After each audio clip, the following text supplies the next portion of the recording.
नमस्कार, जय हिंद दोस्तों। आप सभी का स्वागत है हमारे यूट्यूब चैनल पर। तो आज हम बात करेंगे UP DElEd BTC admission 2024 latest update के बारे में। तो आज हमारी तारीख हो चुकी है 27 मई 2024 की बड़ी अपडेट में। सबसे पहले देखिए, आज की एक इम्पॉर्टेंट अपडेट हम आपके सामने रखेंगे जो कि सभी बच्चों के लिए ज़रूरी है। 6 साल में बदल जाएगी शिक्षक भर्ती की योग्यता। देश भर में 4 वर्षीय आईटीईपी के आधार पर बहाल होंगे शिक्षक। पूरी अपडेट हम आपके सामने रखेंगे। ये दोस्तों अपडेट आती है भागलपुर से, ठीक है। एक एक करके हम आपके सामने सभी बड़ी अपडेट्स को रखेंगे। आप लोग डीएलएड में एडमिशन ले रहे हैं, बीएड में एडमिशन ले रहे हैं, कुछ भी आप लोग करने जा रहे हैं, तो कुछ और जानकारी आपके पास एक्स्ट्रा होनी चाहिए। वीडियो को शुरू से लेकर अंत तक देखिएगा। अगर आप लोग हमारे यूट्यूब चैनल पर नए हो तो चैनल को सब्सक्राइब करके वीडियो को लाइक करना मत भूलिएगा, ठीक है। तो चलिए एक एक करके आज की तमाम बड़ी खबर हम आपके सामने रखेंगे। तो सबसे पहले दोस्तों, आप लोग के जो कमेंट्स हैं उसको भी हम इस वीडियो में देखेंगे। एक क्वेश्चन था बच्चे का, सर प्लीज़ आंसर कीजिएगा। 10वीं नंबर बच्चों ने दिया, ग्रेजुएशन वाले हैं सर, ये सब करना है, ठीक है। फॉर्म भरने के लिए डॉक्यूमेंट्स क्या लगेगा, फ्रीडम फाइटर की छूट मिलता है कि नहीं, एससी कैटेगरी में उत्तराखंड से graduation, very informative video sir ji, ठीक है, थैंक यू सर। जनरल में कितना % होना चाहिए, ठीक है। यहाँ पर आप देख सकते हैं काफ़ी ज़्यादा बच्चों के कमेंट्स हैं, तो सभी कमेंट्स के आंसर इसी वीडियो में आपको देखने को मिलेगा। वीडियो को शुरू से लेकर अंत तक देखिएगा, ठीक है। और आप लोग अगर हमसे व्हाट्सएप पर जुड़ना चाहते हैं तो हम आपको अपना व्हाट्सएप नंबर भी प्रोवाइड कर देंगे, उससे आप लोग हमसे कनेक्ट हो सकते हैं। बहुत से बच्चे फ्री एडमिशन की होड़ में रहते हैं कि सर हमें फ्री में क्या एडमिशन मिल सकता है। तो देखिए दोस्तों, सबसे पहले आपको कुछ कॉलेज के बारे में पता करना पड़ेगा अपने ज़िले में। दूसरे ज़िले में जाकर फ्री में एडमिशन में ज़्यादा फायदा नहीं होता। अपने ज़िले में जरा आप देखिएगा, प्राइवेट कॉलेज में अगर कोई कॉलेज की सीट खाली जाएंगी तो कॉलेज वाले आपका एडमिशन ले सकते हैं, लेकिन उसके लिए पहली कंडीशन ये होगी कि आपका रजिस्ट्रेशन डीएलएड में होना चाहिए, ठीक है। जहाँ पर आपको 700 रुपये से लेकर 500 कुछ ना कुछ आपको पैसा देना पड़ेगा, ठीक है। आवेदन में कोई सुधार का मौका आपको नहीं मिलेगा। क्या यूपी डीएलएड करके यूपी के बाहर नौकरी मिलेगी, तो इसका आंसर यस, ठीक है। आप ये मत सोचिएगा कि हमने यूपी से डीएलएड कर लिया तो हमें यूपी में रहना पड़ेगा, नहीं। दिल्ली में अगर केवीएस में वैकेंसी आती है, कुछ और वैकेंसी आती है, तो आप वहां पर भी जाकर नौकरी कर सकते हैं, ठीक है ना। तो इस साल दोस्तों एडमिशन का पूरा प्रोसेस A to Z हम आपको बताएंगे, तो आप लोग हमारे साथ वीडियो में बने रहिएगा। सबसे पहले देखिए, सवाल ये था, सर प्लीज आंसर कीजिएगा। हाई स्कूल में 71%, 12वीं में 74 है, ग्रेजुएशन में 49.7, क्या मुझे डायरेक्ट कॉलेज मिल पाएगा, ठीक है। तो मेरी आइडेंटिटी एड्रेस यूपी का है और बर्थ प्लेस बिहार का है, ठीक है।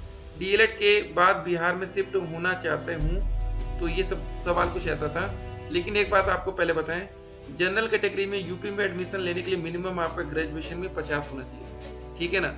ये पॉइंट वाला भी मैटर करता है।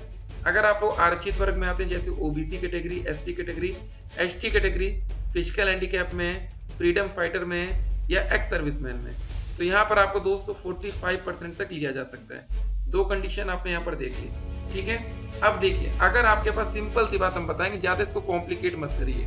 अगर आपके पास उत्तर प्रदेश का निवास प्रमाण पत्र है तो आप लोग यूपी में डीएलएड में एडमिशन ले सकते हैं। अब दूसरी कंडीशन जरा सुनिए, बहुत ध्यान से सुनिएगा।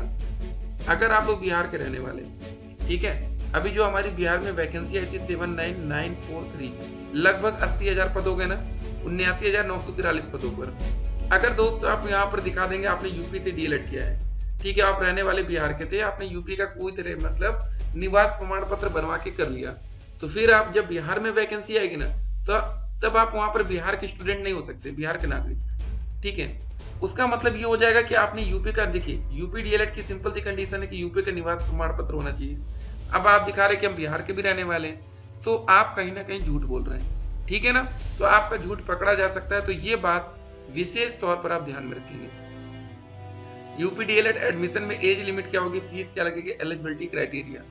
एज लिमिट मिनिमम 18 से लेकर 35 साल, मैक्सिमम 40 साल, और दिव्यांग में थोड़ा सा छूट ज़्यादा रहेगी, ठीक है। फीस आपके हमने बता दी। अगर आप एडमिशन ले लेंगे तो सरकारी कॉलेज की 10,200 रुपये एक साल की, प्राइवेट कॉलेज की 41,000, ठीक है।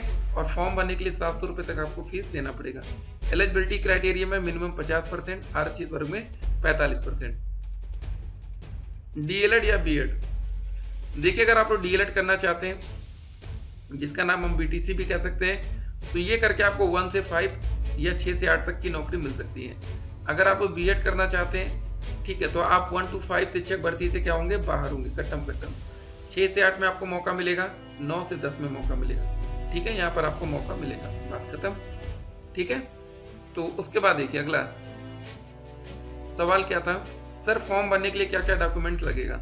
देखिए फॉर्म भरने के लिए सबसे पहले आपका ग्रेजुएशन मांगा जाएगा। ग्रेजुएशन का रिजल्ट आना बहुत जरूरी है, कम से कम ऑनलाइन। आपका हाई स्कूल, 12वीं, फोटो और आपका सिग्नेचर और एक आईडी प्रूफ मांगा जा सकता है। ठीक है ना, बस। सर फ्रीडम फाइटर की छूट मिलता है, बिल्कुल आपको मिलता है।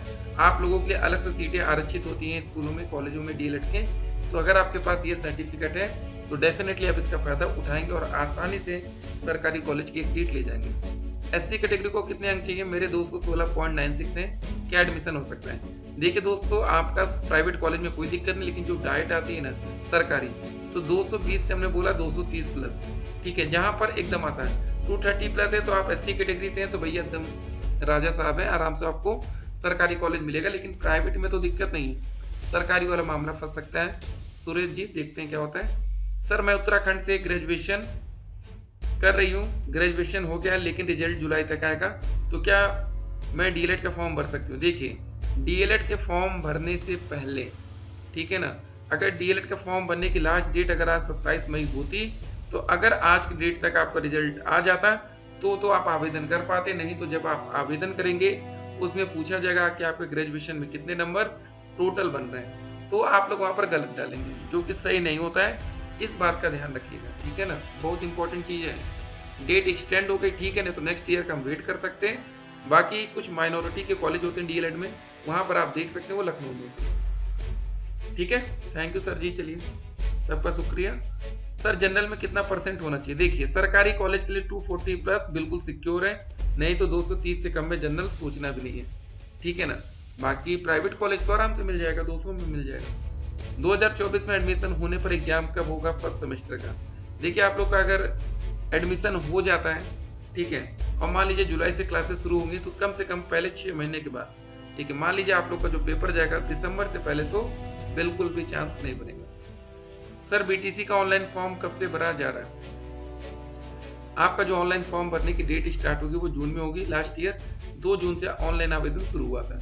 सर मैं बीए सेकेंड ईयर में हूँ, डीएलएड कर सकता हूँ। देखिए अभी आपका बीए कंप्लीट होना जरूरी है, जब रिजल्ट आ जाएगा तब आप फॉर्म भरेंगे, क्योंकि ग्रेजुएशन कंप्लीट होना चाहिए। सर प्राइवेट कॉलेज में कितना पैसा लग सकता है। देखिए प्राइवेट कॉलेज में 1 साल का 41,000 रुपये लगता है, अगले साल भी आपको 41,000, 2 साल का टोटल 82,000 फीस है। कुछ एक्स्ट्रा फीस जैसे आपका प्रैक्टिकल के नंबर और एग्जामिनेशन फॉर्म भरा जाएगा उसका फीस, तो 1 लाख तक आपका खर्चा जाता है। उसके बाद स्कॉलरशिप आपकी अगर किस्मत रही तो आ सकती है। ठीक है, ये सब बात होगी। सर हम लोगों का लास्ट सेमेस्टर में एग्जाम जून में है, ठीक है, हम इंतजार करिए, एग्जाम हो जाने दीजिए, उसके बाद रिजल्ट होगा तो ये आप फॉर्म भर पाएंगे। सर मैं ओबीसी कैटेगरी से हूँ और मेरा 240 है, क्या मुझे गवर्नमेंट कॉलेज मिलेगा। बिल्कुल मिलेगा आपकी। ओबीसी कैटेगरी और 240 नंबर का कॉम्बिनेशन बहुत ही अच्छा नंबर है, बधाई हो अभी से आपको। सर 12वीं के बाद इसका फॉर्म फिल कर सकते हैं ओबीसी वाले। देखिए फिलहाल अभी यूपी में 12 के बाद आपको मौका नहीं मिलता, अदर स्टेट में कुछ जगह आपको मिल जाता है, ठीक है ना, तो ये ध्यान रखिएगा। Thank you sir. ठीक है सर, हाई स्कूल में 73, 12वीं में 60, बीएससी में 74 एससी से, ठीक है, 73 है, 60 है, 74 है, 4 3 7 7 7 14 6 20, 207 नंबर पर आपको सरकारी कॉलेज मुश्किल है, नहीं मिल पाएगा। ठीक है, एससी कैटेगरी होने से कुछ नहीं होता है। देखिए कुछ नंबर अब आपको लाने पड़ेंगे, पूरी यूपी लेवल के जब बच्चे आते हैं ना, बहुत तगड़ा कंपटीशन होता है। अगर आप लोग हमसे व्हाट्सएप पर जुड़ना चाहते हैं तो हमारा नंबर लिख लीजिएगा 8738079216 8738079216, ठीक है, इससे आप लोग हमसे कनेक्ट हो सकते हैं। बाकी दोस्तों चलिए देख लेते हैं कुछ और बातें आपको। देखिए सबसे पहले जो ऑफिशियल नोटिफिकेशन में शैक्षिक अर्हता बोली जाती है, यहाँ पर देखिए लिखा है स्नातक परीक्षा न्यूनतम 50% अंकों के साथ उत्तीर्ण की हो और अनुसूचित जाति, अनुसूचित जनजाति, अन्य पिछड़ा वर्ग, विकलांग, स्वतंत्रता संग्राम सेनानी आश्रित, भूतपूर्व सैनिक स्वयं के अभ्यर्थियों को न्यूनतम अंकों में 5% की छूट मिल जाएगी। ये बहुत इंपॉर्टेंट है, आप यहाँ पर देख सकते हैं, ठीक है ना, ये सब चीजें हो गई। निवास दोस्तों यहाँ पर साफ साफ लिखा है, ऐसे अभ्यर्थी आवेदन हेतु पात्र होंगे जो उत्तर प्रदेश से स्थायी निवासी हो। एक काम करिए आप लोग 2024 का नोटिफिकेशन का वेट कर लीजिए, हो सकता है कि आपको एक यहाँ पर छूट मिल जाए और दूसरी छूट आपको दोस्त यहाँ पर मिल जाए। स्वैच्छिक अर्थ में 2 छूट मिल जाए तो बच्चों का भला हो सकता है। पीएनपी को देखना चाहिए, ठीक है। पहले आप लोग को रजिस्ट्रेशन पार्ट 1 में ही आपका ग्रेजुएशन का नंबर मांग लिया जाता है और सब कुछ सही रहा तो इस बार अपेयरिंग छात्रों को मौका दे दे तो और बढ़िया है। इंट्रेंस पर होगा कि मेरिट पर, तो अभी तक दोस्तों मेरिट के आधार पर आपका एडमिशन होता है, इस बार इंट्रेंस हो जाए तो और बढ़िया है, ठीक है। ये सब बातें, ठीक है। ये विज्ञप्ति दोस्तों आपकी रही। ऐसे ही आएगा आपका आगे काउंसलिंग का जो प्रोसेस होगा। आपकी रैंक जैसे 1 से लेके 20,000 होगी तो आपको पहले मौका मिलेगा, रैंक ज़्यादा होगी तो आपको मौका बाद में मिलेगा, ठीक है ना। तो ये सब है। तो आपको बता दें, जब आपकी काउंसलिंग होगी तो पहले आपसे 5,000 एडवांस मांगा जाएगा। 5,000 जब आप एडवांस जमा करेंगे तो उसके बाद आप चॉइस फिल कर पाएंगे। अनलिमिटेड कॉलेज का विकल्प दे सकते हैं, प्राइवेट और सरकारी कॉलेज का, ठीक है। अगर आपके मन का कॉलेज मिल गया तो 5,000 की और पेमेंट करके उस कॉलेज को लॉक कर लीजिएगा। 10,000 टोटल आपकी एडवांस पेमेंट होती है। अब आपके मन में एक सवाल होगा, सर जी प्राइवेट कॉलेज की फीस तो 10,200 रुपये है, ठीक है। तो आपने 10,000 एडवांस दे दिया तो बचा कितना, मात्र 200 रुपये दे के आपका एडमिशन सरकारी कॉलेज में हो जाएगा, ठीक है। क्या क्या दोस्तों डॉक्यूमेंट्स होने चाहिए जब एडमिशन होगा, तो आपका अलॉटमेंट लेटर, आवेदन पत्र का प्रिंट आउट। अलॉटमेंट लेटर दोस्तों आप यहाँ से डाउनलोड कर पाएंगे, ठीक है। अलॉटमेंट रिजल्ट, ठीक है। ये सब चीज़ें हैं। बाकी ये सब चीज़ें, एक शपथ पत्र आपका लगेगा। चलिए ये सब बाद में हम लोग देखेंगे। मिलते हैं एक और वीडियो में, तब तक के लिए स्टे कनेक्टेड। और कोई डाउट होगा तो कमेंट करिएगा, ठीक है। फॉर्म आपके जून में ही भरे जाएंगे, ठीक है। फॉर्म कैसे भरना है पूरा प्रोसेस हम आपको बताएंगे। फिर मिलते हैं, स्टे कनेक्टेड।